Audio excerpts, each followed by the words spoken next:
So again, the Monterey Public Library welcomes you to today's screening of Silver Harvest. Thank you to our sponsors, the City of Monterey, Cannery Row Company, Cannery Row Foundation, and the Western Flyer Foundation. We are happy to welcome back Emily Gottlieb, who is the Education Director of the Western Flyer Foundation and will moderate today's discussion. We're also pleased to welcome Peter Coniglio, who was born here on Jefferson Street in Monterey. He was the grandson of Pietro Ferrante, a pioneer and founder of Monterey's sardine fishing industry, who opened the first cannery in the early 1900s. He served on the Monterey Parks and Recreation Commission, Planning Commission, and was elected to Monterey City Council in 1970, and then as mayor in 1974. He has served on innumerable boards and commissions from all parts of the community, and after practicing law for 56 years, he retired 5 years ago. Much of Monterey today can be contributed to his dedication, service, and vision. Thank you so much, Mr. Coniglio, Peter, for being here today to introduce today's film director, Steve Rosen. Well, thank you. Do you want me to jump in? Yes. Okay, well, first of all, I welcome everybody, and I'm delighted to be part of this production.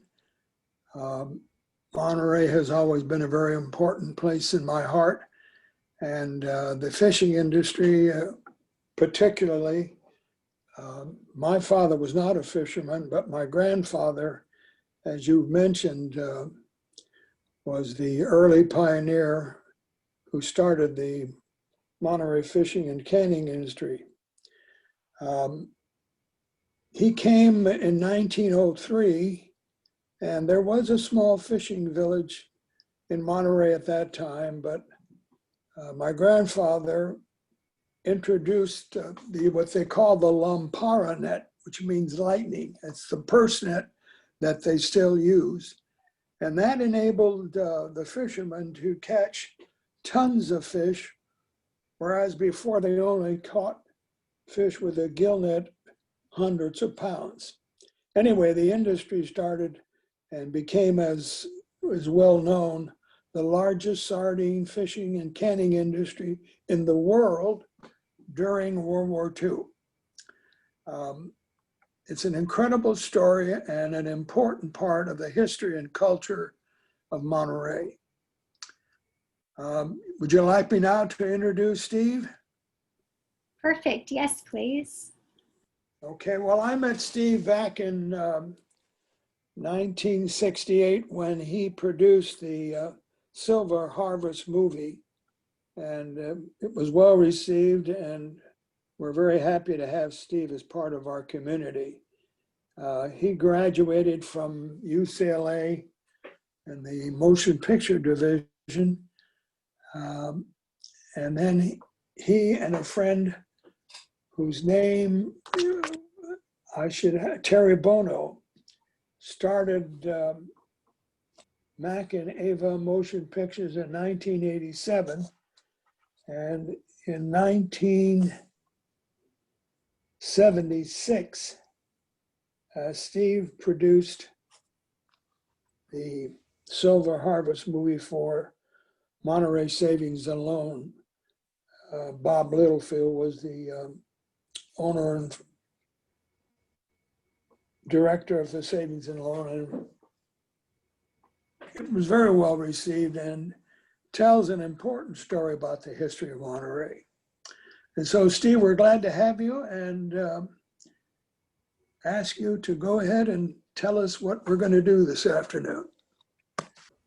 This film was actually conceived by a guy named John Keller, who was the marketing director at Monterey Savings and Loan in 1978. It was 78, not 76. I'm responsible for that. I always remembered as being 76, so that's what I wrote in the intro that I sent off. But it was actually 78, which I discovered because we won a Cine Golden Eagle for it, and it's 1978. And also in the film, you'll see that the Santa Rosalia Festival, there are some young girls carrying a banner that says Santa Rosalia 1978. So it was 78. And anyway, he came to me, and he didn't come to me. He asked me to come into the bank.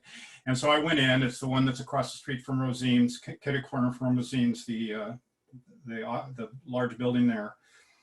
And we met, and they had a box about this high full of still pictures of fishermen, either standing on their boats or pictures of their boats, a lot of pictures of the boats.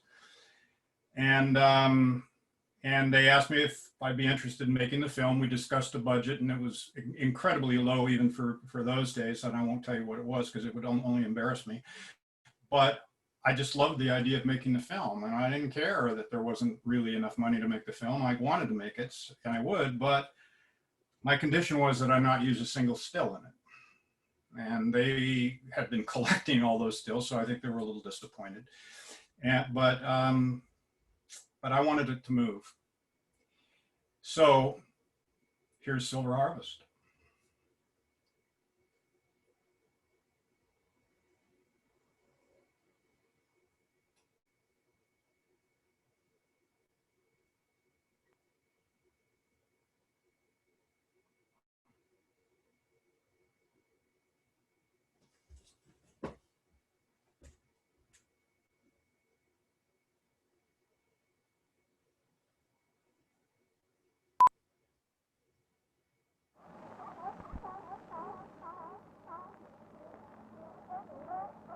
It's out of sync.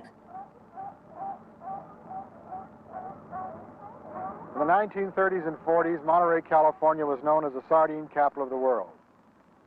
The Monterey sardine industry was started in the early 1900s by F.E. Booth, a cannery operator, and a handful of Sicilian fishermen, one of whom was my grandfather, Pietro Ferranti.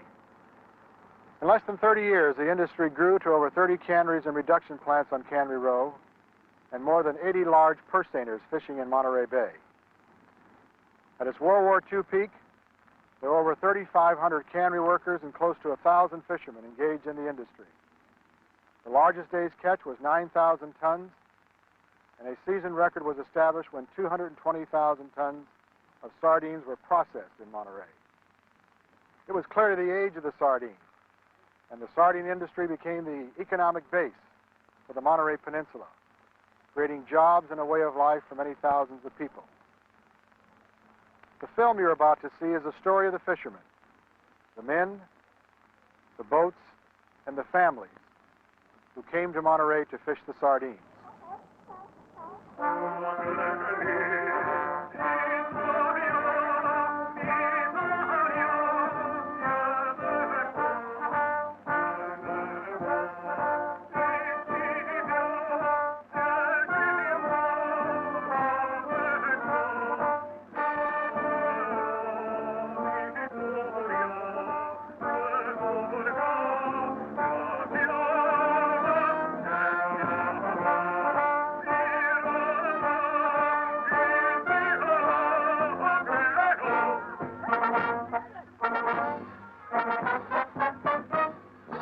Large-scale emigration from Italy actually didn't start till after the year 1880, and it was around 1901, 1902 that they came to Monterey to do some salmon fishing in our own bay.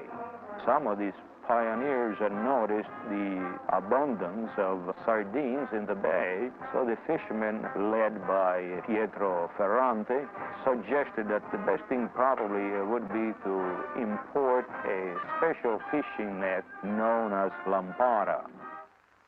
The lampara net was, of course, a net that they were very familiar with. They were using it in the Mediterranean from ancient days, and Pietro Ferranti knew that that particular net would suit very well in the Monterey Bay for fishing these sardines. They ordered it, and when it arrived, of course, everybody was anxious about it, and with great expectations. And I heard I was told from one of the witnesses that when they opened up, their hearts pretty much fell because the net was rotten. But the important thing was, however, that all the cables, the floats, the sinkers, the structure was all there in good shape. So all they had to do was rebuild the net, and they had a first-class net after that.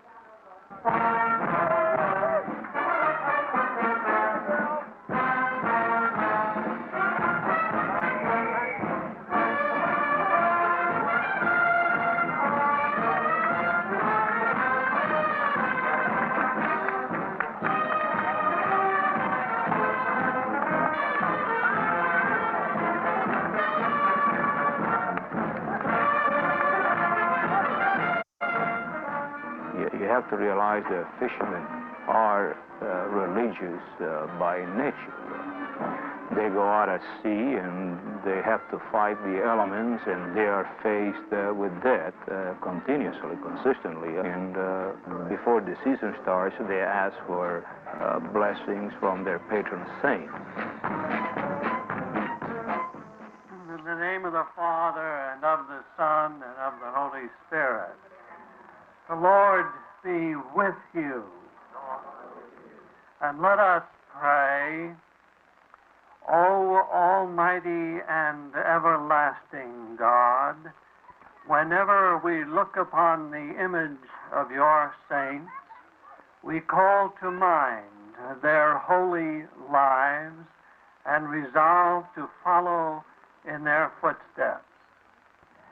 May it please you to bless and hallow this statue of Santa Rosalia, which has been made in her memory, and to praise you, the source of all holiness. Amen.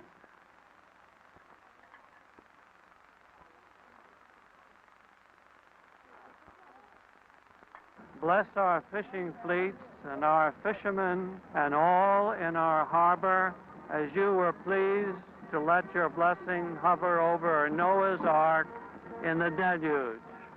Reach out your hand to our fishermen as you did to Peter as he walked upon the sea.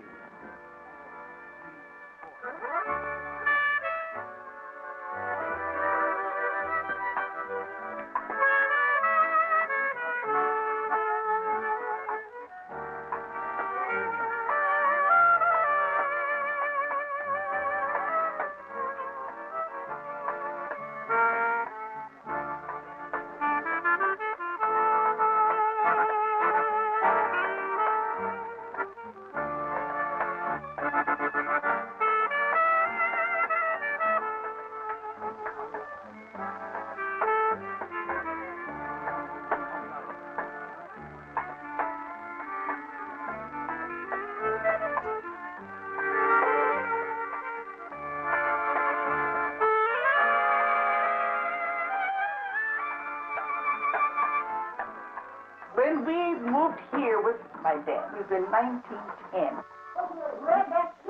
Ever since people talking to Ferrari, said there's a possibility of good fishing in Monterey. Would you like to go and I will pay all your expenses? And they got a hold of my dad. There's a good possibility of having a good in the life in Monterey. Would you like to join us? So he asked me as a little girl, you think you could come on the train with me and go to Monterey? Because Dad had to have an interpreter. And He didn't speak English. No, right. So she was the interpreter. So with that we came on the train, LSP people. We landed in Monterey Bay. It was beautiful beach, and I forget that beach. In those days, it was really beautiful. Not all. So right away I told Dad, gee, I like Monterey.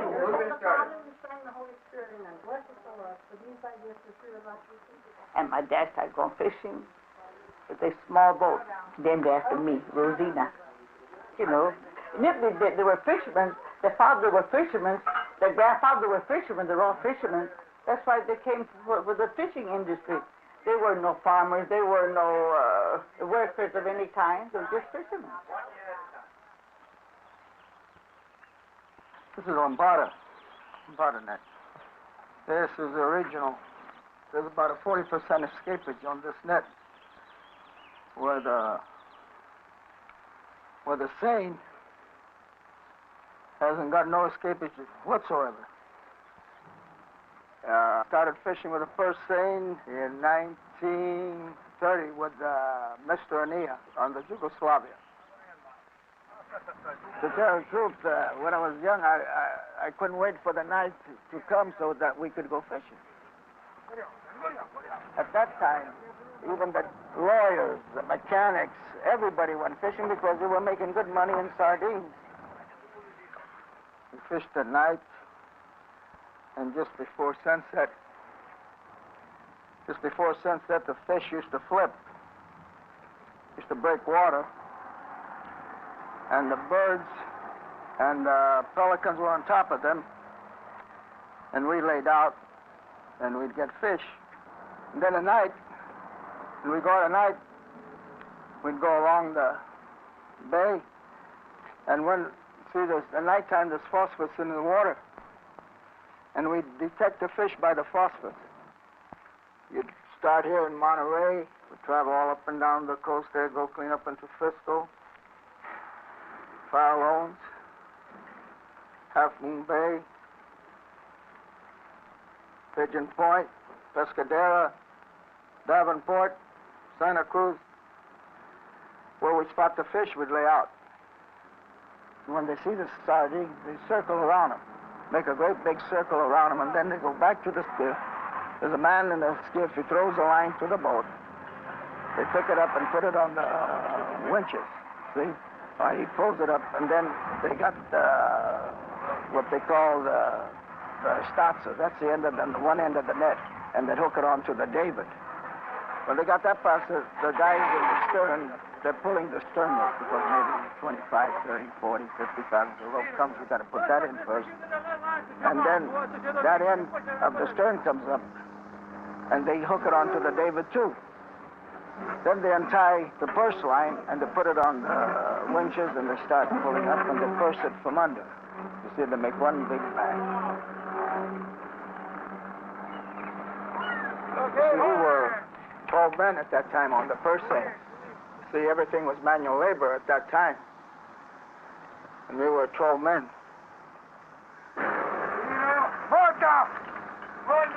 Okay. In Monterey Bay, there used to be large schools of sardine. And those shining silver fish, especially at night when you caught a big set, it was a beautiful sight. And I spent, many years during the night, especially when everybody was sleeping. Maybe I had a man with me on the wheel and maybe one or two guys on deck, and all night long you can see everything happening in the world. The ocean, the birds, the mountains. I mean, you see a daybreak, moonlight. Everything is so beautiful. I spent 1/3 of my life at night in the open sky. In those days, we never had no phantometers or anything, and we never had no, radar they have today. They can spot fish all over the ocean. In those days, we had to spot them, we had to look by naked eye. In 1938 to the 50, it was like a derby. Every year, they used to pick out all the top 10 boats. For 2 years, I was a top fisherman. Naturally, in order to be a top man, you had to put in a lot of hours in the sea, and you had to have good boats, good nets, a good crew. When time to work, I tell the boys we have to work. When time to play, we play. We used to go out and have a good time at the end of the season or during the full moon. We're a happy-go-lucky crew. But when we worked, there was no more monkey business. Everybody had to work. Because you had to contend with the sea element, which was the foggy weather, wind. There was all kinds, and the more you withstand those things, the more you would produce. In the course of about 6 years, I built 3 boats. I mean, it tells you how the industry was developing. But during that time, from 1934 to 40, I built St. Anne's in 34, and El Padre in 38, St. James 1940.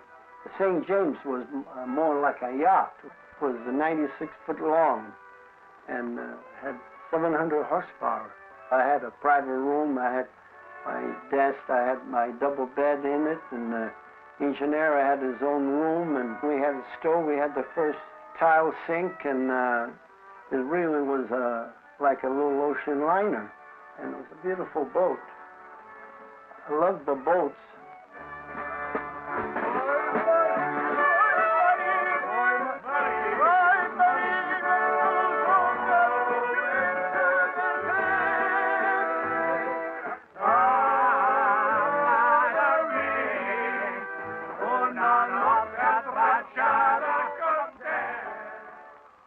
We used to have the payday once every month, which was every full moon. And all of the fishermen used to sit around the table. Round table. And nobody had any. There weren't many, about 7, 8. About 8. Less than 8. I think about 6. There weren't many. Sit around this table, all the men. Nobody knew how to add 2 and 2 together. Right. There was no pencils, no tabs, no bookkeeping, no checks. And Dad would say, $10 for the gasoline. And I bought $10 of rope and set that aside.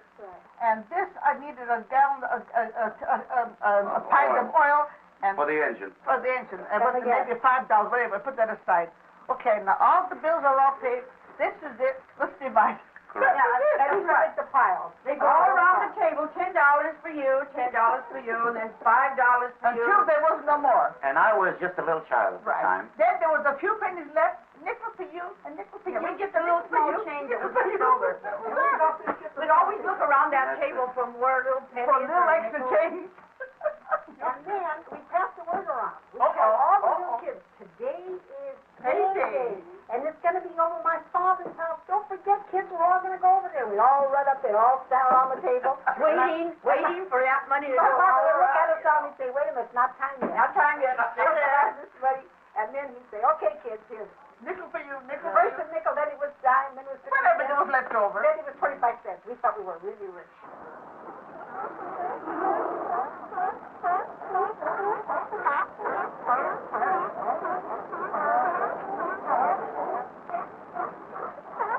We fished from August through March, and then they shortened the season till the 15th of February. And you fished all month except the full moon period. During the light of the moon, you were home 3 days before full moon and 3 days after full moon. There was no phosphorus in the water. See, that's the way you saw the schools of sardines, and it all depended how dark the night was, and you could see them a greater distance. You'd follow the fish from day to day. Usually they'd be coming from up north and move down south, and you'd always head for where you got them the last night. Before the full moon period, that is. And you headed out certain directions and leave in time so before you got there it would be dark and there'd be phosphorus in the water and you could find the fish. Of course, everybody didn't go to the same direction, you know. You're spread out, and if you didn't find them, somebody else found them, and they'd let you know where they were. You know, you'd contact each other, and made it that much easier.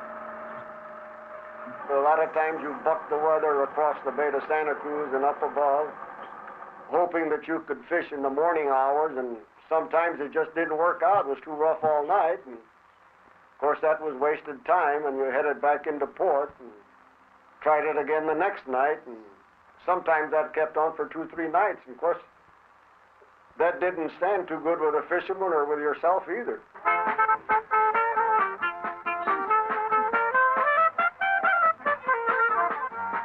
The relationship was very close because a lot of times you had the same crew for 2, 3, 4, 5 years. You got to be pretty close-knit. Of course, the more fish there was out there, you just go out there and make one set and come in. And once you're filled up with sardines, and if you still have them in the net, you'd call some other boat, probably from the same cannery that you worked with. And if he didn't have a full load, then you'd give him the balance of your catch. Every skipper knew the other skipper, so you'd give him some, and next time he had some, why, he'd call you up to give you extra fish. Maybe you'd give him to 2 or 3 boats if you had too much fish, you know, fill up their limits. And then they'd do the same thing in turn when they were pretty lucky.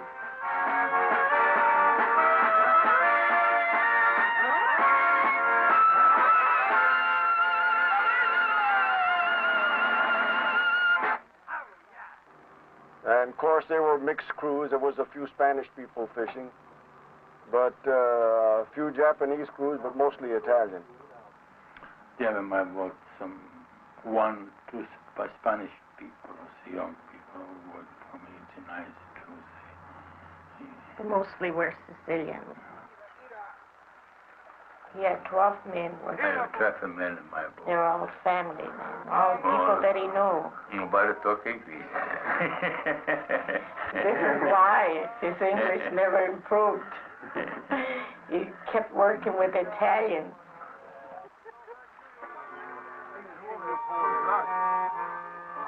The nicest thing was the full moon. The full moon was the time when the men were sure they didn't work during that time.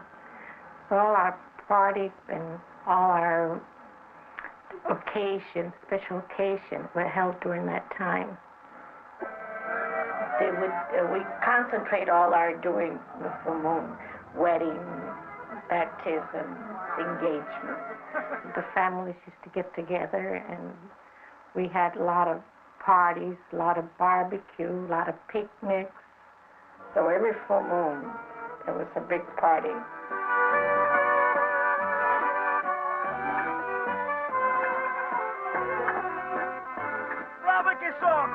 And when Daddy come home, would be during the full moon, and it'd be 4 or 5 days. And during that time, it was party. And there was no time to scold the children or correct them. So the wife had to take the load. You have a lot more responsibility because you would be alone raising your children most of the time.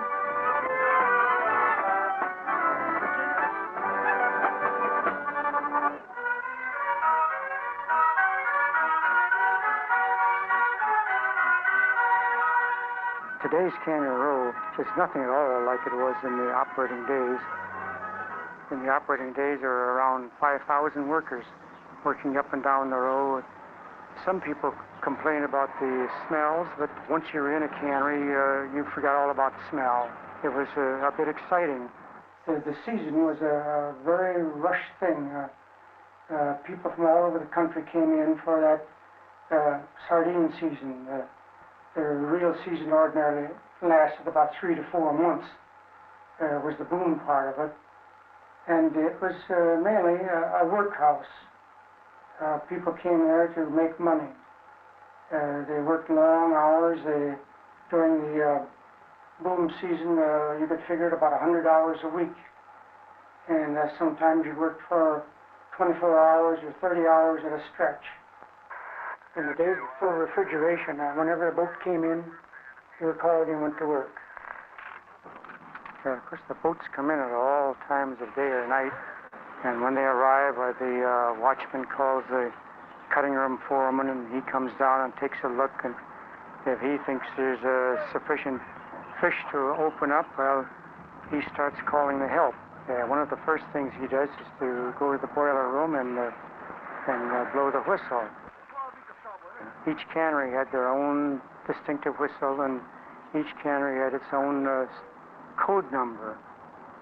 One cannery maybe would have 1 long and 3 short blasts, and another one would have 2 long and 2 short blasts.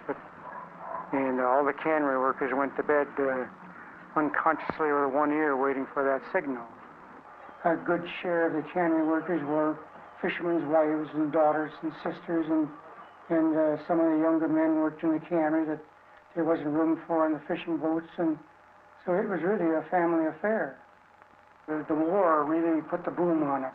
The government, by law, took 80% of our pack, and for some reason or other, fish were running good in those days, and everybody was going full blast. They canned as long as they could, and as much as they could, and when the war ended, you might say the sardines ended. It was quite a struggle after that. They just simply disappeared.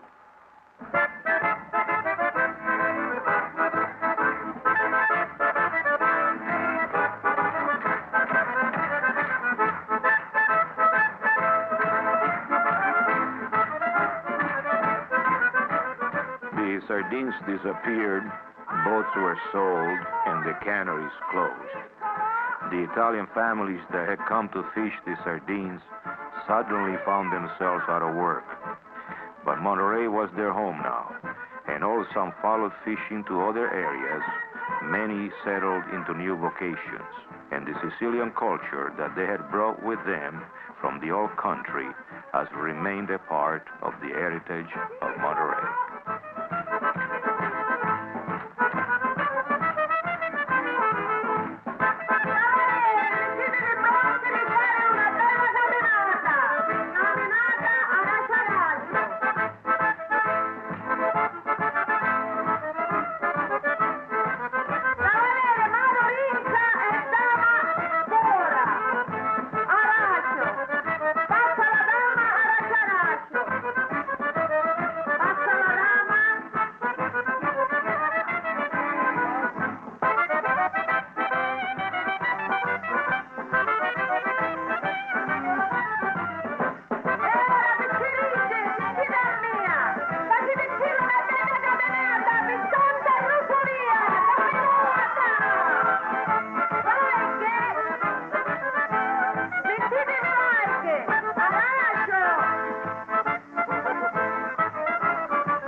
Wonderful. That was so fun to see. I hope that everyone really enjoyed the film. We're going to open this up now to a discussion. So if you have any questions or comments for Steve, you can go ahead and type them into the chat, or you can unmute yourself and ask Steve directly. So it looks like we already have a question in the chat box, so I'll go directly there. So this question is about the still photos in the film. Did these photos go to a museum? Steve, do you know the answer to that? Apparently, the technology isn't perfect. As I introduced at the beginning of the film, there are no still photos in the film. All of the footage in the film came from sources of people who owned that footage. I never owned any of it. They generously allowed me to use it. Unfortunately, the stuttering, I don't know how bad the internet reception was for you. I have never had that problem before, so I don't know if other people are having it as well. But for me, the film was about a minute out of sync most of the time, and there was a lot of stuttering so that you really couldn't get the impact. I highly recommend, if anybody really wants to see this film and they have the problem that I did, to just go to your browser, type in Silver Harvest Vimeo, V-I-M-E-O, and watch it that way. And you know, for those of you that didn't have the problem I had, you know, you good. Anyway, to answer the question, no, I did not put the footage in any library or anything like that because I didn't have the right to do that. Other people allowed me to use it. And I have made this film available in its digital form to the Monterey Library. So I hope that answers your question. Great, thanks, Steve. Can you actually, along those lines, talk a little bit more about your choice of footage here and where the footage came from and sort of why you chose to use more of the moving footage rather than still photos in the film? My graduate thesis, anyway, let me start again. My graduate supervisor at UCLA was a guy named Lou Stuman. He won 2 Academy Awards for making films that featured still photographs. And he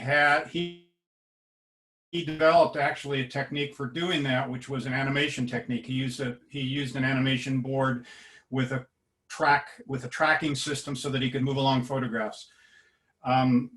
Years later, that became known as the Ken Burns effect, although the effect was actually invented by my graduate advisor, Lou Stuman. Anyway, because he had made those films, I never wanted to do that. I never wanted to make a film using just stills if I could possibly avoid it. Of course, there are in some cases where you don't have any choice. But in this case, I just knew that a lot of these people shot home movies. And I also had already seen some footage that the Del Monte Cannery, I can't remember what they were called. But anyway, Del Monte had a cannery here. And I had seen some footage earlier that they had. And so I went up to San Francisco and got that footage from them. That was a lot of it. All of the stuff that of the fishing boat, when Dot was his footage, stuff that he personally shot or members of his crew. And then Razbalechi supplied some stuff from his family, and his family were the people that were in the kitchen talking about coming to Monterey. Is that all you wanted me to answer, or is there more? Sure, no, that answers my question. And sort of along those lines, can you talk about the audio in the film? There's such great audio that runs through it and wonderful music. Can you tell us a little bit about that?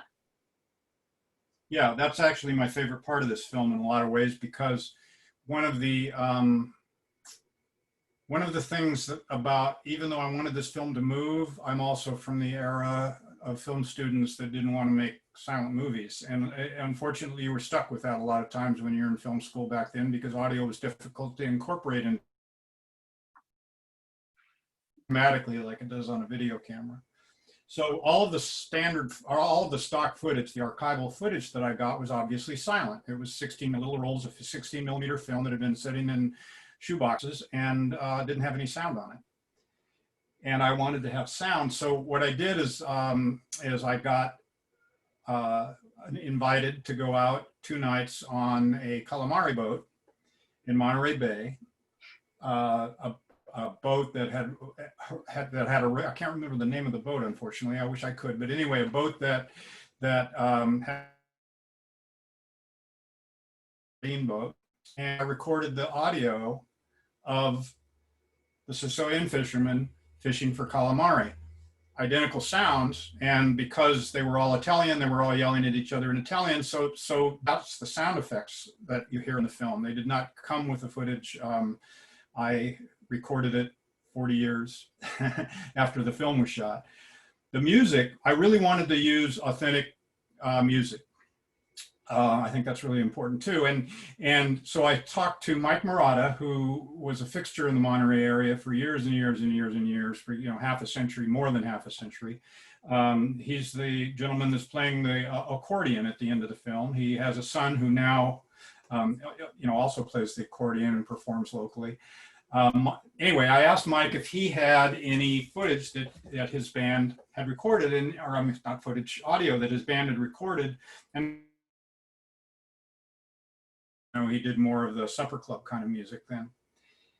And so one night I was making dinner in my little house in Pacific Grove, and I got a phone call, and it was Mike Murata, and he said, "We're playing at an event called A Night in Sicily down on the wharf tonight, and would like to know if you'd like to come and record the music. It was like about an hour and a half away, so went out and bought some batteries for my recorder and got my Sennheiser mic and boom, and went out to the wharf, and I recorded the music for the film at that night in Sicily on the wharf.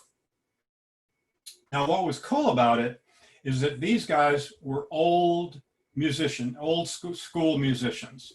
Nowadays, when you do music like this, what they're doing, you may even record separate tracks. You might record the clarinet here, you might record the accordion here, you might record the violin here, and then mix it later. Or if you did it in a studio, they would all be on a separate mic, and there would be somebody back in a booth doing the mixing.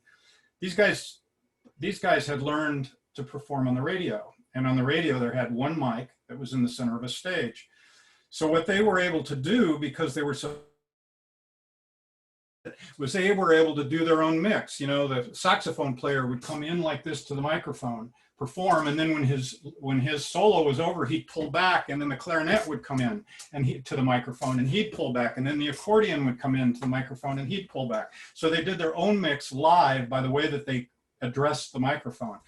That was probably one of the coolest things about making this film, and I wished ever since that I had been able to film it, because it was so amazing to watch these guys. They were so skilled and so professional and so good. They were incredibly good musicians. That's so wonderful. It's great to hear the story behind the music here. There's a question in the chat from Susan.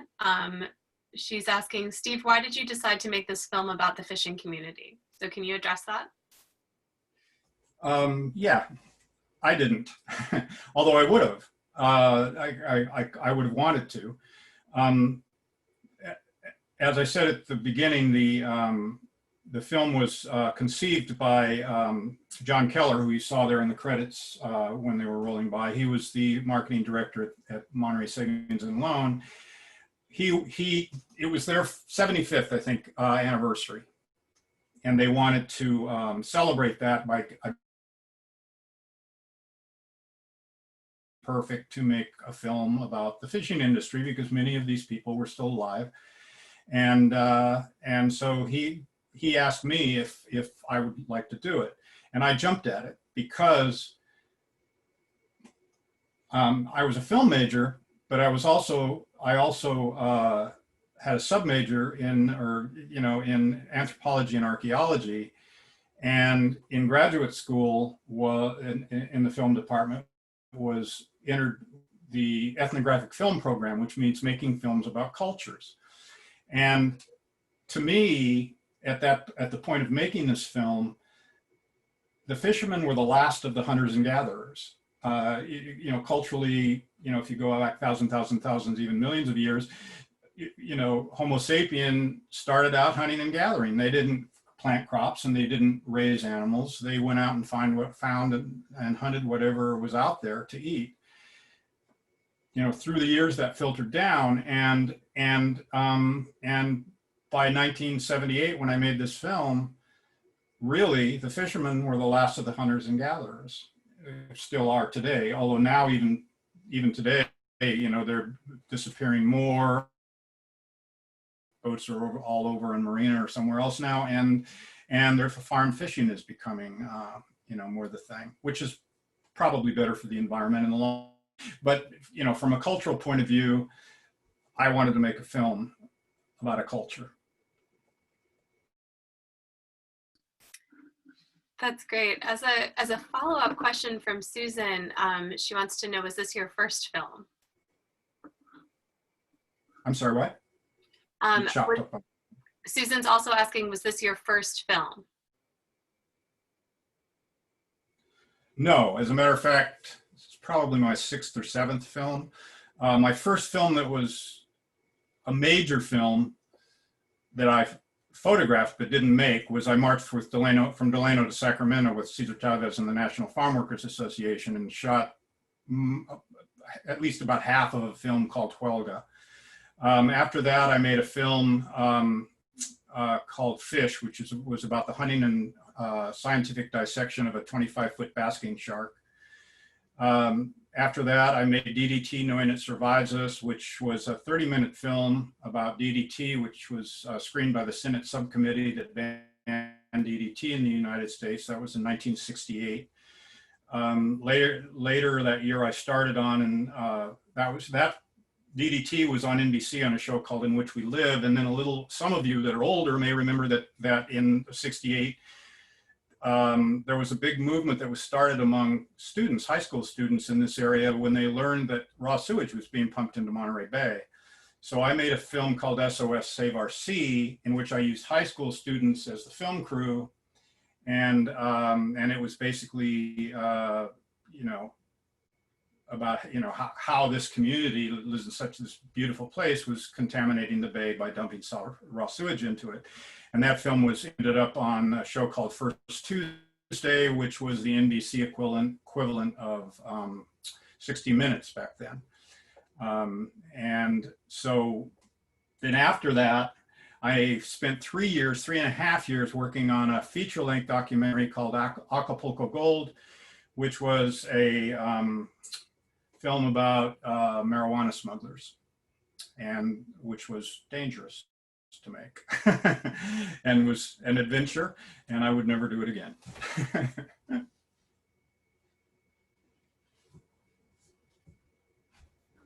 So another question in the chat coming in from Bob, how long exactly did it take you to make this film? I don't remember. Bob Franco? I don't know, Bob. It's probably 6 months, maybe 8 months. Not very long, really, because there wasn't a lot to choose from. I mean, it was such a low budget that I used almost everything I shot, and I did use all of the stock footage I have. I don't think there's 1 inch of stock footage that didn't end up in the final film. Now, Peter's contribution to this was actually added after the film was finished. The film originally started with the Santa Rosalia Festival.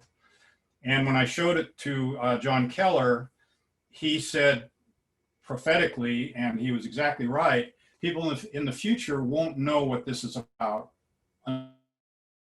Have an introduction, and he suggested Peter, and Peter did an excellent job. I wrote the copy.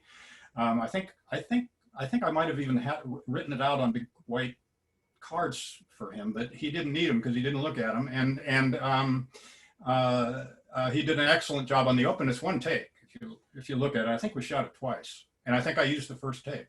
So he did a great job on the intro.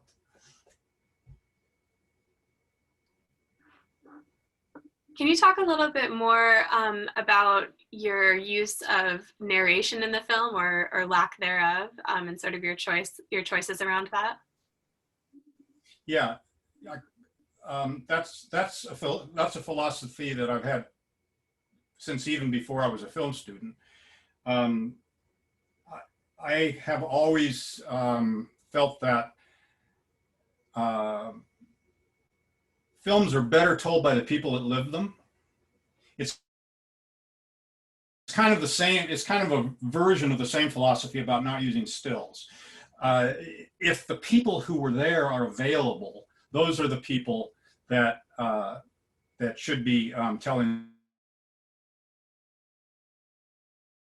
It's another person who you hired, and they stand in front of a microphone and you read a script, and they don't know. I mean, maybe they have some, personal interest or personal involvement in the subject matter, but generally they don't. Generally, they're brought in because they're a name. As I said earlier, we've used Jack Lemmon, we used Pat Morita, because it was appropriate for those particular films.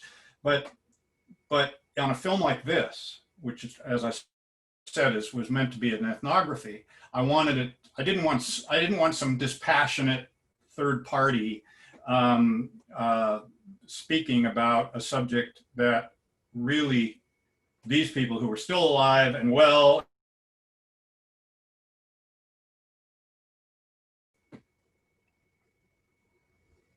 Did that work? Could you hear me on that? Hello? Yeah, okay. Because I didn't appear on the screen on that one, which is fine with me. You're much better to look at, but I just didn't know if people were able to hear me. Oh, we should have your video pinned. Let me make sure we've got that. But yes, we were able to hear you. Okay, good. Here's a question for Peter, actually. So this comes in from Susan again. So Peter, do you think that this film leaves out any important part of the Italian community or culture in Monterey?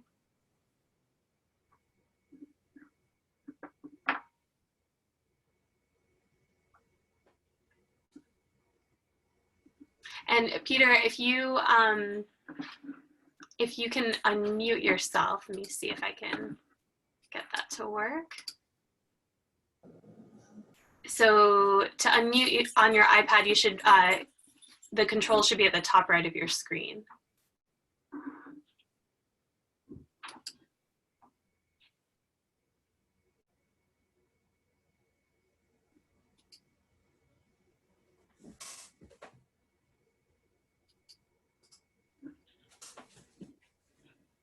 There you go. You're unmuted now. Okay. What's the question again, dear? So the question was, do you think that this film leaves out any important part of the Italian community? Well, there's more to the Italian community than just the fishing industry. That obviously is the most significant contribution that the Sicilians have had to Monterey, but there are some other fine people in the Sicilian colony that are not or were not fishermen. But it does a great job representing the Sicilian culture and the fishing industry. I wouldn't say that the film left anything out, because it was centered on the Sardi industry, which is the most significant representation of what the Sicilians contributed to our peninsula. And they did a magnificent job, together with their culture and integrity. And, you know, these people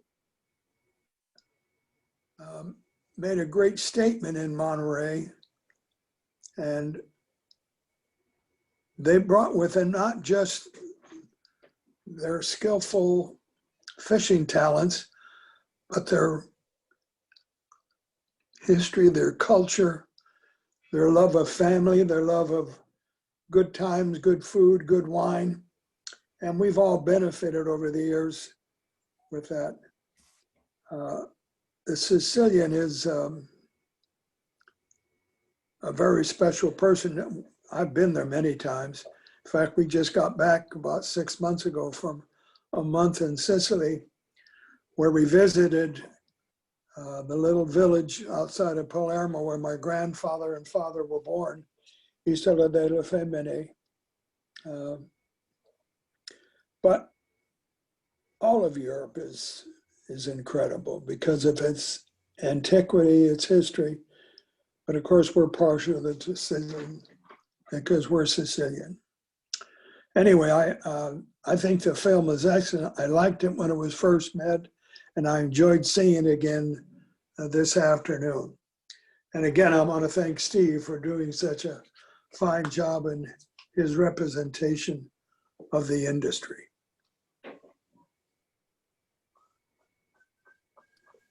Thank you so much, Peter. One more question for you, Steve. Are you making films now? Yeah. How's that for an answer? Technically, I'm semi-retired. My partner, Terry DeBono, and I just made the film 9,000 Eighth Graders, which was on local television here, when was it, March maybe? We finished it. Actually, we were asked to make it. It's a film about every eighth grader in Monterey County being bused on charter buses to San Francisco to see Hamilton.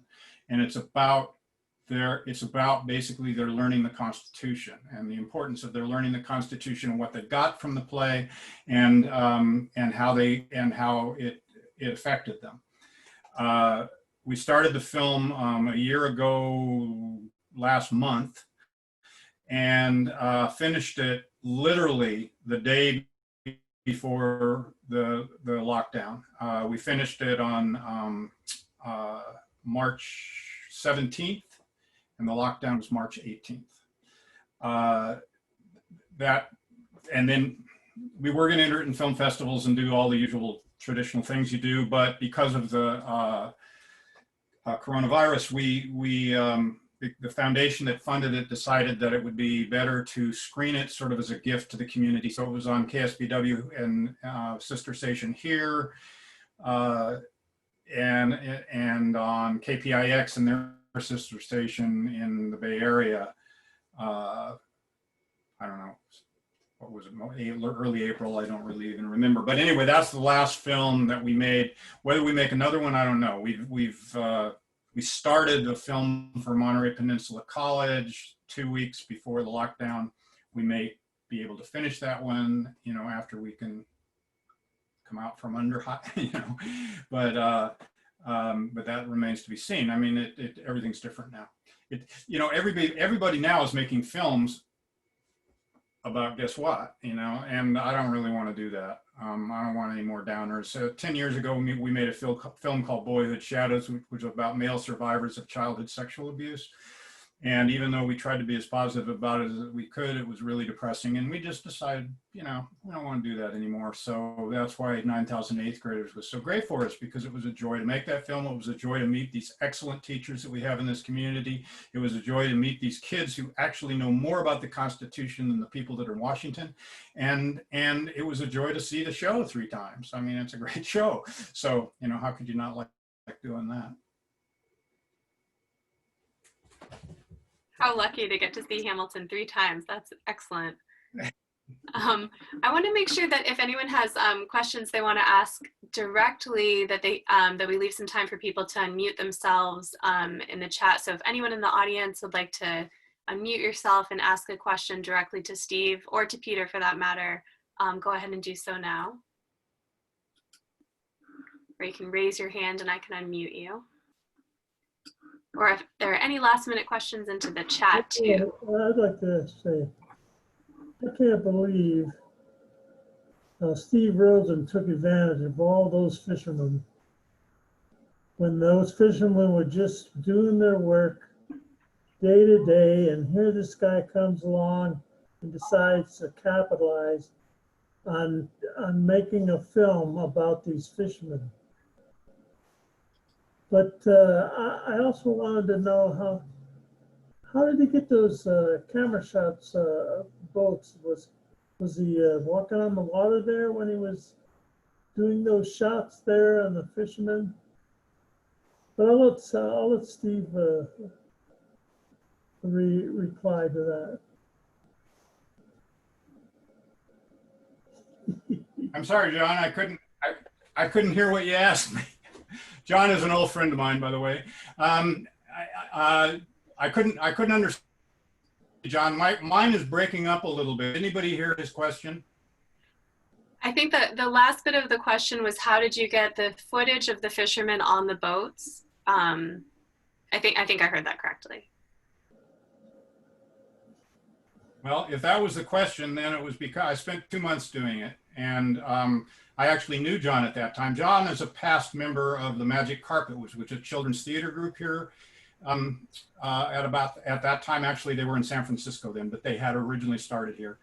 John's having health issues, as you can tell, and I wish you everything, John. Anyway, it was wonderful to see Joey Lucido and Diane Lucido and Mike Murata and all those people that I used to jam with.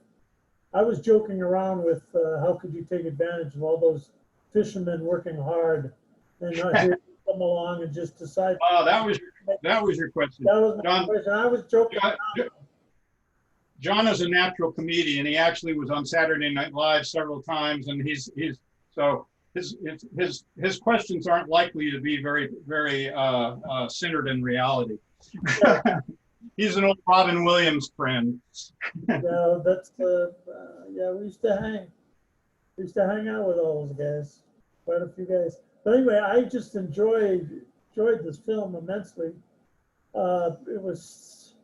It's so cool to see Monterey flourishing in the years, and how the city council has dropped the ball on the wharf these days, and how the city council has really been ineffective to help the ambience of Monterey. The ambience of Monterey is that wharf.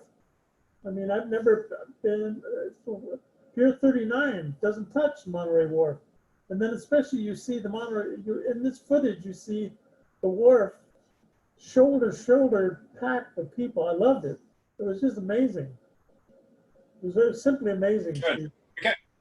We can't get into local politics right now though, John. Anyway, John, it's good seeing you, man. I'm glad you joined. They don't want me coming to city council, really. Well, you know, in effect, is are quite a few of these. Hey, you have to remember, I was a Pacific Grove resident at the time, so. Were they the old fishermen that had houses, you know, like in front of the wharf, from the wharf to? Terry, you know, John, see, you're getting political again. Slice of Monterey in those times, and I love to see a lot of my friends in there at such young ages. I mean, Joey Lucido was just standing there looking at us. There's Lucido, but and Mike Murata, you got a great shot of Mike. You know. Anyway, I'll let you be, and congratulations on such a wonderful film showing. Thanks, John. And I agree. It's really wonderful to see such a slice of life in Monterey. One final question. I think we've got time for just this one more. Are your other films available for viewing? So including the one that you were telling us about, the 9,000 eighth graders going to see Hamilton. Are those available for viewing online?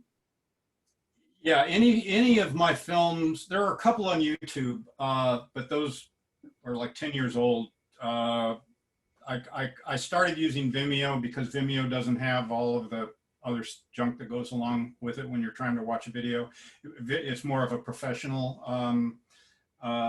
venue. And also it's, I don't know, I just like it better. It's less talked about, you know. YouTube get a bad reputation because of the kind of stuff that's on there. But anyway, if you go to Vimeo, if you type in Silver Harvest Vimeo, that will take you to Steve Rosen's films, and you can see a lot of them. Now, it won't take you to 9,000 eighth graders, but because we're currently still trying to get it into a couple of film festivals, and the film festivals require that it be password protected. So at the moment, 9,000 eighth graders is password protected, and the password is my shot, to all lowercase run together, but it won't even let you get to it without the link. And I obviously can't send the link to everybody, but if you can figure out how to get to it, that's the password. But it needs to be password protected until we get through this business of trying to get into a film festival, which we're not really getting into any with it. It's a very good film. I haven't lost my confidence in it, but because of the political nature of absolutely everything that's going on now, for some reason, a positive story about eighth graders learning about the U.S. Constitution doesn't seem to be resonating with the people that are making choices at film festivals. We've been turned down by,